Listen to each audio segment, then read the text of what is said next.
तो symbol of element क्या पढ़ेंगे आज हम? Symbol of element class 9 page number 119 पे सभी ने खोल ली बुक? तो ये डेल्टन सिंबल ऑफ एलिमेंट किसके सिंबल हैं? ये डेल्टन के। किसके सिंबल पढ़ रहे हैं पहले? डेल्टन के।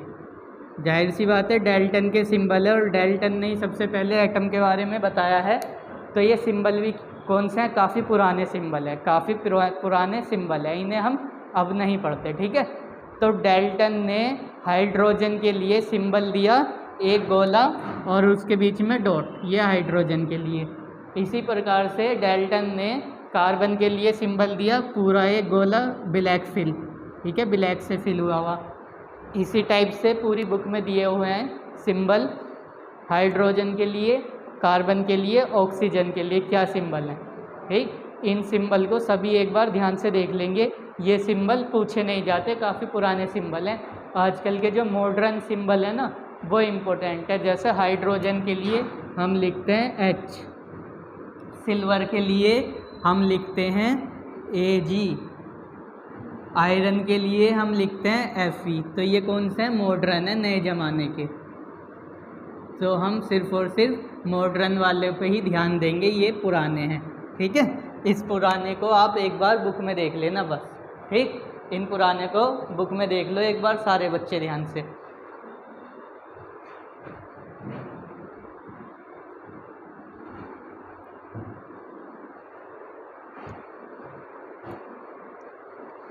तो नेक्स्ट हेडिंग है मॉडर्न सिंबल ऑफ एलिमेंट। कौन से सिंबल हैं?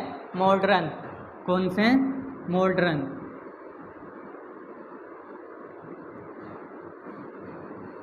Modern symbol of element book में ध्यान से देखेंगे सभी। The symbol of an element is the first letter और the first letter and another letter of the English name और Latin name of the element. तो ये जो सिंबल बनाए गए हैं मॉडर्न सिंबल, ये उनका फर्स्ट लेटर लेके बनाया गया है। जैसे कि मैं बोलूँ कार्बन, क्या बोला मैंने? कार्बन। तो कार्बन के लिए जो सिंबल होगा वो इसका फर्स्ट लेटर ले लिया गया है, क्या? सिर्फ और सिर्फ C। तो ये किसका सिंबल हो गया? कार्बन का, ठीक है। तो सिंबल कैसे बनते हैं? या तो उनके फर्स्ट लेटर ले लेते हैं या फर्स्ट के साथ कोई भी बीच का एक लेटर ले लेते हैं, ठीक है। तो क्या बन जाता है? हमारे सिंबल बन जाते हैं। और ये इंग्लिश नाम का फर्स्ट लेटर भी हो सकता है और लैटिन नाम का भी फर्स्ट लेटर हो सकता है। जैसे इंग्लिश में होता है आयरन, इंग्लिश में होता है आयरन और लैटिन में उसे कहते हैं फेरस। क्या कहते हैं? फेरस, ठीक। इसीलिए आयरन का जो सिंबल आई ना होके, आई नहीं होता आयरन का सिंबल, क्या होता है? Fe। लैटिन भाषा में से Fe ले रखा है और क्या बन गया? आयरन का सिंबल बन गया, ठीक है।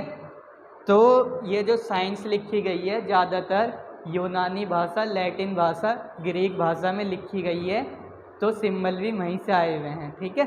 तो सिंबल भी उन्हीं हिसाब से हैं। ऐसा नहीं है कि आयरन के लिए तुम आई दिखा दोगे। आई सिंबल होता है आयोडीन का। किसका सिंबल होता है? आयोडीन का, ठीक है। तो मॉडर्न सिंबल डायरेक्ट देखेंगे अब किसका क्या होता है। तो पेज नंबर 120, हाइड्रोजन के लिए H होता है, हीलियम के लिए He होता है।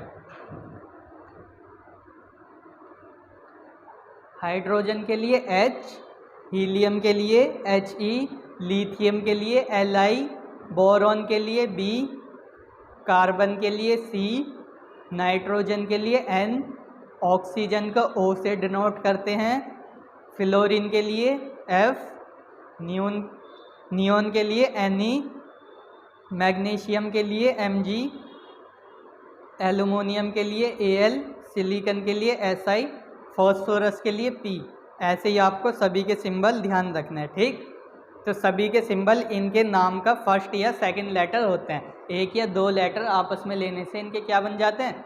सिंबल बन जाते हैं, ठीक है। अब देखो वो सिंबल याद रखना है जो उनके नाम से, लैटिन नाम से लिए गए। कौन से नाम से लिए गए? लैटिन भाषा के नाम से लिए गए। जैसे सोडियम के लिए सिंबल होता है Na, सोडियम के लिए सिंबल Na, सोडियम के लिए सिंबल होता है Na, पोटेशियम के लिए K, पोटेशियम के लिए क्या सिंबल होता है? K, आयरन के लिए Fe, ऐसे ही आगे देखेंगे कॉपर के लिए Cu,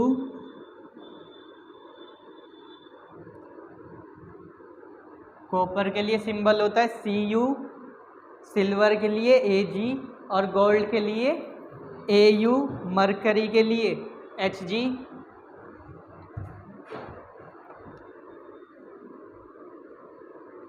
मरकरी के लिए होता है Hg, मरकरी हिंदी में पारा बोलते हैं इसे, ठीक है। Hg क्या सिंबल होता है? Hg, लेड के लिए Pb, लेड के लिए क्या सिंबल होता है? Pb, और टिन के लिए क्या सिंबल है? Sn, और गोल्ड और सिल्वर याद रखना Au और Ag।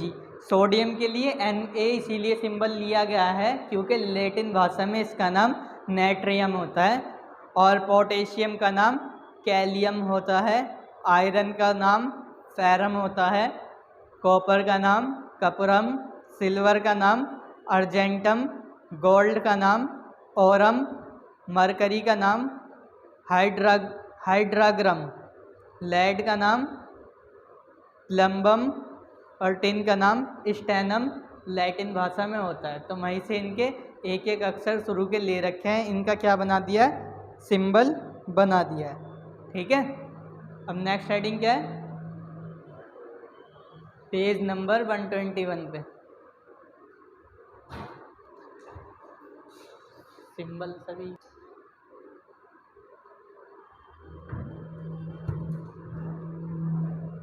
तो हमने एटम पढ़ लिया था, ठीक है। एटम पढ़ा था हमने। एटम क्या होता है? स्मॉलेस्ट पार्टिकल होता है। किसी भी चीज़ का सबसे स्मॉलेस्ट पार्टिकल क्या कहलाया जाता है? एटम कहलाया जाता है। और usually atom spherical in shape होता है। तो मैं एक बार एटम बना देता हूँ। ये एटम के बीच में होता है न्यूक्लियस। क्या होता है? न्यूक्लियस। और इसके चारों तरफ होते हैं सेल।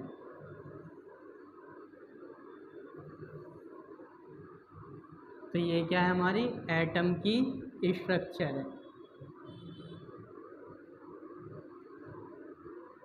और ये जो सेल हैं, सेल का नाम है KLM।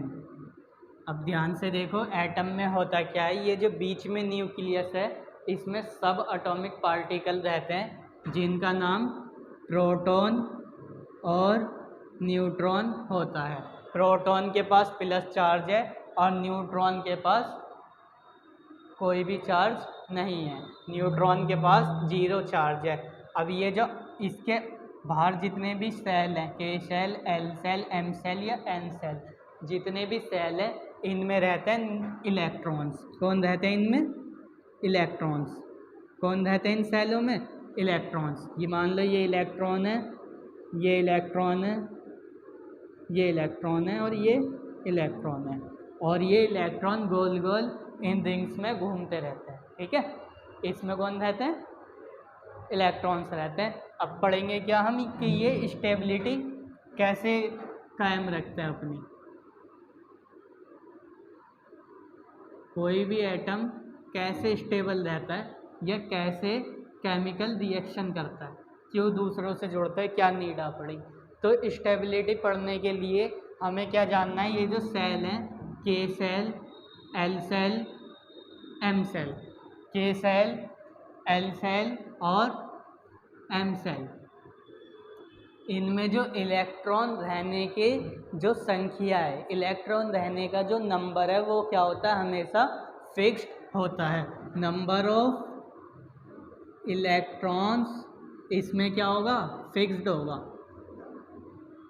उसे ही क्या बोलते हैं हम? स्टेबिलिटी।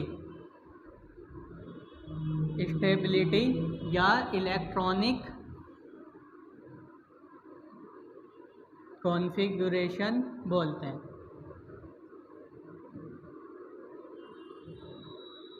जैसे कि ये के शेल है, के शेल में हमेशा सिर्फ और सिर्फ 2 इलेक्ट्रॉन रहते हैं और एल में 8 रहते हैं। इसी प्रकार से एम में भी 8 रहते हैं। तो ये जो नंबर आया है हमारे पास, ये क्या है? स्टेबल इलेक्ट्रॉनिक कॉन्फ़िगरेशन नंबर है।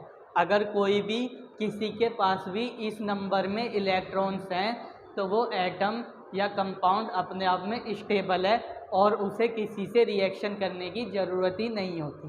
किसी के पास इतने नंबर हैं तो उसे अपने आप में वो स्टेबल है और किसी से भी रिएक्शन करने की ज़रूरत नहीं होती है। और कोई भी चीज़ जो भी होती है एलिमेंट, वो सिर्फ़ और सिर्फ अपने आप को स्टेबल करने के लिए ही दूसरे से रिएक्शन करता है।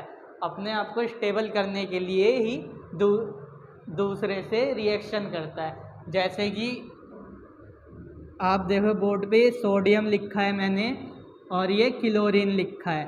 सोडियम का जो एटॉमिक नंबर होता है 11 होता है और क्लोरीन का एटॉमिक नंबर 17 होता है। अगर एटॉमिक नंबर जितना होता है उतने इनके पास क्या होते हैं? इलेक्ट्रॉन्स होते हैं या प्रोटॉन्स होते हैं।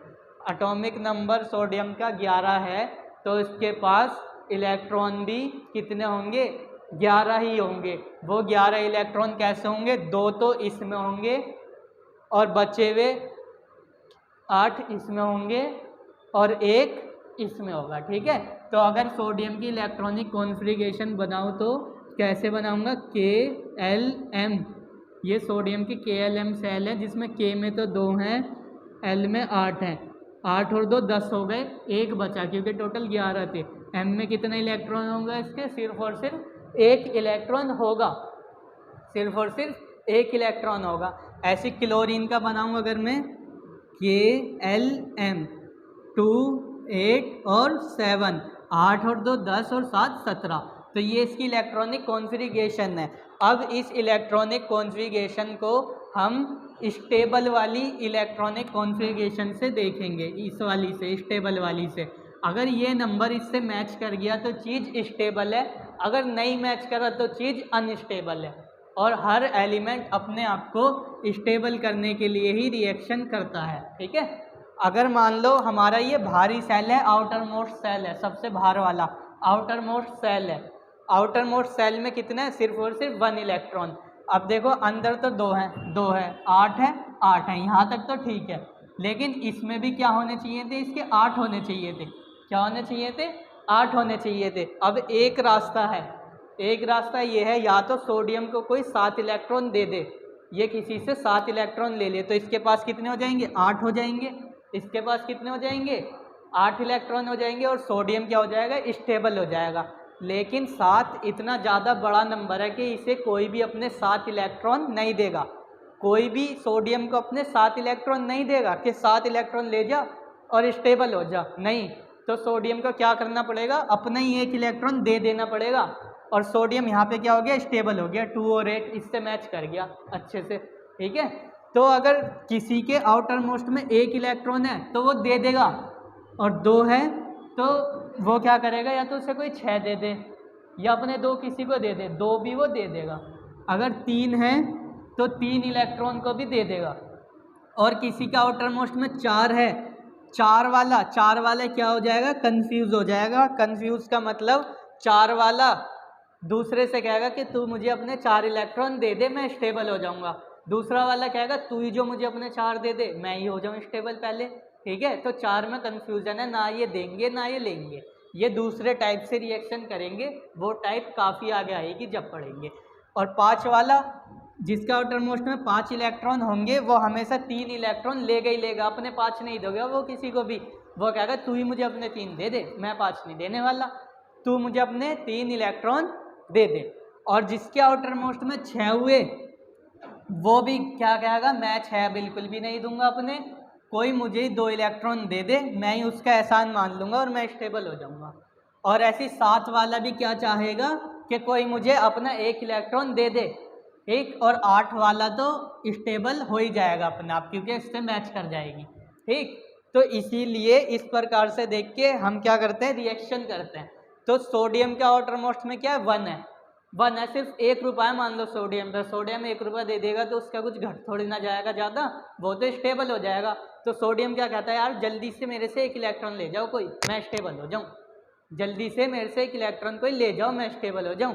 ऐसी क्लोरीन क्या कहती है, मेरे पे भी तो 1 की कमी है, मेरा आउटर मोस्ट में 7 है, जल्दी से कोई मुझे 1 इलेक्ट्रॉन दे दो, मैं भी स्टेबल हो जाऊँ। तो ये अपना 1 इलेक्ट्रॉन इसे दे देगा, ये अपना 1 इलेक्ट्रॉन सोडियम, अब सोडियम अपना ये वाला 1 इलेक्ट्रॉन इसे दे देगा, ठीक है। और दोनों आपस में रिएक्ट करके क्या बना देंगे, NaCl बना देंगे। NaCl होता है सोडियम क्लोराइड कॉमन सॉल्ट, खाने वाला जो नमक होता है वही होता है NaCl, सोडियम क्लोराइड, ठीक है। अब देखो सोडियम ने अपना 1 इलेक्ट्रॉन दिया है, इलेक्ट्रॉन का मतलब क्या, नेगेटिव चार्ज दिया है, इलेक्ट्रॉन का मतलब क्या, नेगेटिव चार्ज। तो सोडियम ने अपना 1 इलेक्ट्रॉन दिया है तो उस पर एक नेगेटिव फालतू चला गया ना, तो इसमें क्लोरीन जो होता है, क्लोरीन माइनस का होता है, किस पे, क्योंकि उस पर नेगेटिव चार्ज आता है, क्योंकि क्लोरीन पे क्या हुआ, इलेक्ट्रॉन गए, तो इसमें क्लोरीन क्या होगा, माइनस का होगा, और सोडियम क्या होगा, प्लस का होगा। इन्हें बोलते हैं हम आयंस, प्लस माइनस को बोलते हैं आयंस। यहाँ पे सोडियम प्लस है क्योंकि उसने अपना 1 इलेक्ट्रॉन दे दिया, और क्लोरीन माइनस है क्योंकि उसने 1 इलेक्ट्रॉन या 1 माइनस चार्ज दूसरे से लिया है, इसलिए उस पर 1 माइनस फालतू लगा हुआ है, ठीक है। तो ये आयन है, आयनिक रिएक्शन का एग्जाम्पल है ये, और ये स्टेबिलिटी कॉन्फ़िगरेशन है। ये वाला नंबर हमें हमेशा याद रखना है, हर कोई इसी नंबर को बनाने के लिए रिएक्शन करता है। अब एक एग्जाम्पल देख लो गैस का, आपको अच्छे से समझ में आ जाएगा, गैस का एग्जाम्पल लेते ही स्टेबिलिटी क्लियर हो जाएगी। एग्जाम्पल देखो गैस का, हाइड्रोजन जो होता है उसके एटॉमिक नंबर 1 होता है, 1 का मतलब क्या, कितने इलेक्ट्रॉन उस पर, 1, तो सेल भी कितने होंगे, KLM, सिर्फ इसमें उसके कितने हैं, 1 इलेक्ट्रॉन है, ये तो उसके खाली पड़ा है, बहुत छोटा है वो, ठीक। तो 1 इलेक्ट्रॉन है, इसे मैच करो इसकी कॉन्फ़िगरेशन के यहाँ से, तो यहाँ पे कितने आ रहे हैं, 2, और इस पर कितना है, 1, ये क्या हो गई, गलत हो गई। तो हाइड्रोजन क्या कहेगा दूसरे से, कोई मुझे अपना 1 इलेक्ट्रॉन दे दो, मैं स्टेबल हो जाऊँगा, ठीक है। तो इसे कोई नहीं देता, इसे कोई भी अपना इलेक्ट्रॉन नहीं देता। तो ये 2 हाइड्रोजन आपस में बात करके, इसका भी कितना एटॉमिक नंबर 1, इसमें भी आउटर मोस्ट में कितने इलेक्ट्रॉन, 1 इलेक्ट्रॉन, ठीक है। तो ये क्या कर लेते हैं, अपने 1-1 इलेक्ट्रॉन को शेयर कर लेते हैं, या हाइड्रोजन के आउटर मोस्ट में 1, इस वाली आउटर मोस्ट में 1, तो ये अपना शेयर कर लेते हैं कि ये तेरे भी दोनों और ये मेरे भी दोनों। तो इनके आउटर मोस्ट में अब कितनी इलेक्ट्रॉन हो गए, 2 हो गए, दोनों के पास कितने कितने इलेक्ट्रॉन है, दोनों के पास 2-2 है, और 2 इससे मैच कर गया, तो हाइड्रोजन गैस बन गई ना स्टेबल। तो सारी की सारी गैसेस एटमॉस्फेयर में ऐसे ही क्या कर रही हैं, अलाइव कर रही हैं, रह रही हैं। अब देखो कितने एटम जुड़े, सिर्फ 2 एटम जुड़े, 2 एटम कितने होंगे, बहुत जरा से होंगे, बहुत छोटे से होंगे 2 एटम। तो इसी यही कारण है कि गैस हवा में ऊपर उड़ रही हैं, ठीक है, सॉलिड की तरह नीचे नहीं हो रही। अगर यही बिलियंस ऑफ एटम आपस में जुड़ जाएं तो क्या ये उड़ पाएंगे, नहीं उड़ पाएंगे। तो यही रीज़न है कि दो एटम्स गैसेस का एक मॉलिक्यूल बना के एटमॉस्फेयर में फ्रीली घूम रहे हैं, उन्हें किसी से ज़रूरत ही नहीं है कोई हमें इलेक्ट्रॉन दो चाहे मत दो, हम तो स्टेबल हो गए, ठीक है। तो पूरी की पूरी केमिस्ट्री में जो काम होता है सिर्फ और सिर्फ स्टेबिलिटी के लिए होता है। कोई भी रिएक्शन किसी से भी रिएक्शन कर रहा है, कोई भी रिएक्टेंट किसी से भी रिएक्शन कर रहा है, सिर्फ और सिर्फ स्टेबल होने के लिए कर रहा है। किसके लिए कर रहा है, स्टेबल होने के लिए। अगर चीज़ स्टेबल हो गई तो उसके बाद वो रिएक्शन भी नहीं करती है, ठीक है। सिर्फ और सिर्फ हमने मॉलिक्यूल्स का या एटम्स का इंटरचेंज करती है, रिएक्ट नहीं करती फिर वो, ठीक है। तो सारे काम केमिस्ट्री में स्टेबिलिटी के लिए होते हैं, और ये एक स्टेबल कॉन्फ़िगरेशन है 288। सब ये नंबर बनाना चाहता है अपने इलेक्ट्रॉन का और वो स्टेबल हो जाते हैं। लाइफ में भी हर कोई यही काम कर रहा है, कोई पढ़ाई लिखाई कर रहा है या कुछ भी कर रहा है, किस लिए कर रहा है, ताकि मैं स्टैंड कर पाऊँ और स्टेबल हो जाऊँ, ठीक है। तो लाइफ भी ऐसी है कुछ थोड़ी बहुत, लाइफ में भी हर कोई मेहनत किस लिए कर रहा है, स्टेबिलिटी के लिए कर रहा है। ऐसी इन एलिमेंट का ये भी किस लिए रिएक्शन कर रहे हैं, स्टेबिलिटी के लिए। वरना किसी को क्या पड़ी अपने इलेक्ट्रॉन दे दे, उसे दे के फ़ायदा हुआ है, वो स्टेबल हो गया, इसलिए उसने दे दिया। ठीक है, और एग्जाम्पल समझोगे इसके? नहीं समझ गए? चलो एक एग्जाम्पल और देख लो। ये NaCl जानते हो, नमक, सोडियम क्लोराइड, और हाइड्रोजन को भी जानते हो। एक पेट वाला एसिड और होता है HCl, हाइड्रोक्लोरिक एसिड, उसका एग्जाम्पल और देख लो वो कैसे स्टेबल है। ये एक हाइड्रोजन है, इसकी कॉन्फ़िगरेशन, इसका मास, इसका एटॉमिक नंबर 1 है, और इसकी इलेक्ट्रॉनिक कॉन्फ़िगरेशन क्या आ जाएगी? 1 ही आ जाएगी। K में 1 इलेक्ट्रॉन है बस, इस वाले में 1 इलेक्ट्रॉन है। हाइड्रोजन देखेंगे तो ऐसा दिखेगा बस छोटा सा, यहाँ पे 1 इलेक्ट्रॉन बस, कुछ नहीं है। ठीक है, बहुत छोटा सा दिखाई देगा। और ऐसी क्लोरीन है, इसका क्या है? एटॉमिक नंबर 17 है, और इलेक्ट्रॉनिक कॉन्फ़िगरेशन 2, 8 और 7 है। 2, 8 और 7 है। क्लोरीन इससे क्या कहेगा? मुझे एक इलेक्ट्रॉन दे दे, और तू भी स्टेबल, मैं भी स्टेबल, तू मेरे साथ रहियो खुश, और मैं भी स्टेबल हो जाऊंगा। तो ये अपना इलेक्ट्रॉन क्या करेगा? इसे दे देगा, और क्या बना लेंगे? ये HCl बना लेंगे। क्या बना लेंगे? HCl बना लेंगे। ठीक है, एक्चुअली में होता ऐसा है, इसके पास ये 1 इलेक्ट्रॉन है, और क्लोरीन के पास 1, 2, 3, 4, 5, 6 और 7 है। आउटर मोस्ट में 7 इलेक्ट्रॉन है। ठीक है, देते नहीं है, शेयर करते हैं। शेयरिंग वाली रिएक्शन आपने अभी पढ़ी नहीं है, इसीलिए आपको इस प्रकार से समझाया गया है। तो ये क्या करता है? ये कहता है ये दोनों इलेक्ट्रॉन मेरे, ठीक, मैं स्टेबल। ये भी कहता है तेरा इलेक्ट्रॉन भी मेरा। ठीक है, दोनों ने शेयर कर ली, और किसका एटम बना दिया? HCl का। ये HCl गैस भी हो सकती है, और पेट में खाने पचाने वाला एसिड भी हो सकता है। ठीक है, शेयरिंग होती है, जैसे यहाँ पर हुई है शेयरिंग। ठीक है, शेयरिंग ऑफ इलेक्ट्रॉन्स को बोलते हैं। देखो यहाँ तो इसने दे दिया इलेक्ट्रॉन, बिल्कुल दे दिया सोडियम ने, और क्या बना दिए? आयन। रिएक्शन का नाम है आयनिक रिएक्शन, बॉन्ड का नाम है, जो इनके बीच में बॉन्ड बना, मजबूत बॉन्ड, आयनिक बॉन्ड। और यहाँ शेयरिंग हुई है, तो रिएक्शन का नाम है शेयरिंग रिएक्शन, और बॉन्ड का नाम है शेयरिंग बॉन्ड, और शेयरिंग को दूसरे भाषा में कोवेलेंट बोलते हैं। ठीक है, तो यहाँ ये कौन सी रिएक्शन है? कोवेलेंट रिएक्शन है, और बॉन्ड कौन सा इनके बीच में? कोवेलेंट बॉन्ड है। बॉन्ड भी कौन सा इनके बीच में? Force of attraction, covalent bond है। ठीक है, कोवेलेंट, कोवेलेंट, दोनों की वैलेंसी। ठीक है, समझ में आया थोड़ा बहुत स्टेबिलिटी? तो पूरी की पूरी केमिस्ट्री हमारी स्टेबिलिटी पे डिपेंड है। तो इतना अगर समझ में आया तो इस नंबर को ध्यान रखना है बस। इस नंबर को आप ध्यान रखोगे तो आपका काफ़ी फ़ायदा हो जाएगा, आपको पता चल जाएगा कौन कैसे बना हुआ है। ठीक है, कौन कैसे बना हुआ है। एक एग्जाम्पल और देखोगे, मैग्नीशियम ऑक्साइड देख लेते हैं। ठीक है, मैग्नीशियम ऑक्साइड, तो मैग्नीशियम जो होता है उसके आउटर मोस्ट में 2 एक्स्ट्रा इलेक्ट्रॉन होते हैं, और ऑक्सीजन के आउटर मोस्ट में जब आप एटॉमिक नंबर याद कर लोगे तो आपको पता चलेगा कि इनके आउटर मोस्ट बाहरी सेल में कितने इलेक्ट्रॉन घूम रहे हैं, पता चल जाएगा आपको। तो ऑक्सीजन के आउटर मोस्ट में सिर्फ और सिर्फ 6 इलेक्ट्रॉन होते हैं, तो ये अपने इन दोनों इलेक्ट्रॉन को इसे दे देता है, ये भी स्टेबल और ये भी स्टेबल, तो ये बना लेते हैं मैग्नीशियम ऑक्साइड। ठीक है, इस प्रकार से ये हकीकत में रिएक्शन होती है। समझ में आया? तो स्टेबिलिटी में याद रखना है आपको, जब एटॉमिक नंबर याद कर लोगे अच्छे से तो तुम्हें खुद को पता चलेगा किसके आउटर मोस्ट में कितने इलेक्ट्रॉन होते हैं, किस में शेयरिंग हो रही है, किस में आयंस बन रहे हैं, आयनिक रिएक्शन और कोवेलेंट बॉन्ड, ये हम डिटेल में पढ़ लेंगे। और ठीक है, जनरल यहाँ पे सिर्फ और सिर्फ स्टेबिलिटी समझनी है कि ये होता क्या है, क्यों कर रहे हैं ये एक दूसरे से रिएक्शन, और इलेक्ट्रॉनिक कॉन्फ़िगरेशन का स्टेबल वाली का नंबर क्या है। इतने इलेक्ट्रॉन अगर इसमें घूमेंगे तो चीज़ स्टेबल है, नहीं घूमेंगे तो चीज़ स्टेबल नहीं है। ठीक है, क्लियर? आउटर मोस्ट में होता है, आउटर मोस्ट बाहरी सेल, और उसमें 2 की कमी।